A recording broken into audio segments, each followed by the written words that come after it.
In this Chapter 8, we'll explore the foundational concepts of support and resistance levels. To start your education on technical analysis, let's begin with the basics: support and resistance.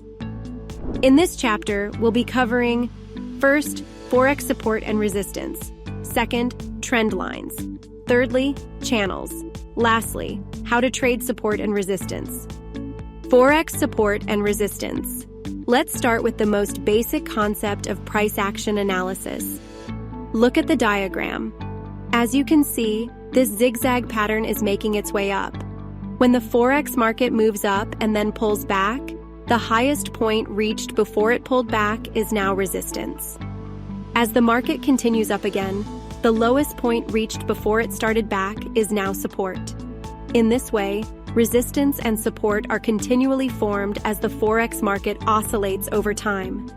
The reverse is true for the downtrend.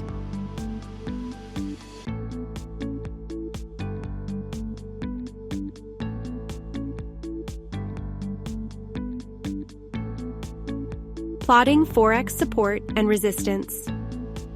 One thing to remember is that support and resistance levels are not exact numbers. Oftentimes, you will see a support or resistance level that appears broken, but soon after find out that the market was just testing it. Notice how the shadows of the candles tested the 1.4700 support level. At those times, it seemed like the market was breaking support. In hindsight, we can see that the market was merely testing that level. Let's take our same example from above and see what happened when the price actually closed past the 1.4700 support level. If you had believed that this was a real breakout and sold this pair, you would have been seriously hurting.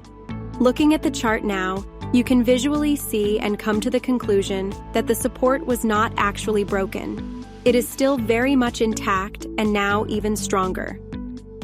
Looking at the line chart, you want to plot your support and resistance lines around areas where you can see the price forming several peaks or valleys. When the price passes through resistance, that resistance could potentially become support. The more often price tests a level of resistance or support without breaking it, the stronger the area of resistance or support is. Trend lines. The most basic but powerful charting tool in the toolbox. When the price passes through resistance, that resistance could potentially become support. The more often price tests a level of resistance or support without breaking it, the stronger the area of resistance or support is. When a support or resistance level breaks, the strength of the follow-through move depends on how strongly the broken support or resistance had been holding. To draw Forex trend lines properly, all you have to do is locate two major tops or bottoms and connect them. There are three types of trends: uptrend, higher lows; downtrend, lower highs; sideways trends, ranging. Channels. Now that you understand trend lines, let's take it a step further into channels to see opportunities in trends. If we take this trend line theory one step further and draw a parallel line at the same angle of the uptrend or downtrend, we will have created a channel. To create an ascending channel, simply draw a parallel line at the same angle as an uptrend line and then move that line to position where it touches the most recent peak. This should be done there is three types of channels: ascending, descending, and horizontal. When constructing a channel, both trend lines must be parallel to each other. Generally, the bottom of channel is considered a buy zone, while the top of channel is considered a sell zone. How to trade support and resistance. Time to learn how to trade the lines using two simple ideas: the bounce and the break. The bounce. As the name suggests, one method of trading support and resistance levels is right after the bounce. Many retail Forex traders make the error of setting their orders directly on support and resistance levels and then just waiting for their trade to materialize.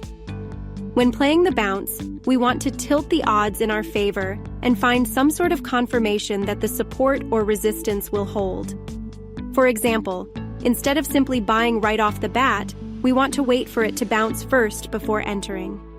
If you've been looking to go short, you want to wait for it bounce off resistance before entering. By doing this, you avoid those moments where price moves fast and break through support and resistance levels. And that wraps up this chapter.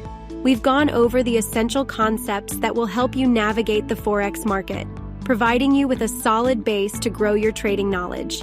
Thanks for joining me, and I'll see you in the next chapter.